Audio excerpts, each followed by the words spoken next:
Bon alors bonjour. Alors je vais faire une petite vidéo rapide pour parler d'un problème que je viens de voir sur les fameux pignons, Osaki.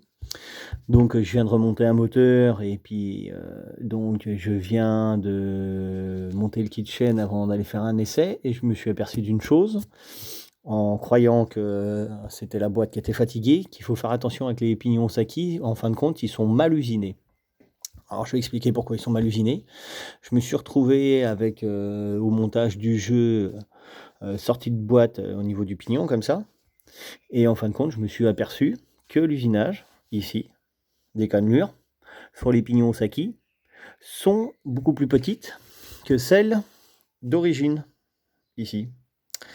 Alors, en mesurant le le pignon, enfin, la taille des cannelures, attends une petite mise au point, voilà. La largeur des cannelures en haut, j'ai 1,13 mm, hein, et sur celui d'origine, j'ai 1,73 mm. Donc déjà, il y a une différence. D'où le pignon, quand je le monte sur l'arbre, donc comme ça, et puis que je le fais bouger, voilà. Je me retrouve avec du jeu comme ça dessus. Donc pour ceux qui ont envie d'user le pignon de sortie de boîte rapidement, parce que du coup il y a du jeu, bah mettez un pignon Osaki. Et quand je monte un pignon type origine,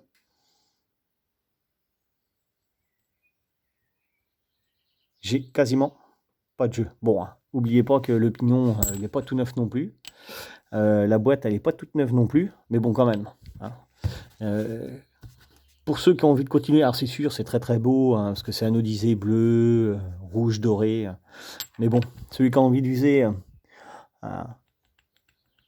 sa sortie de boîte rapidement, bah montez du Osaki.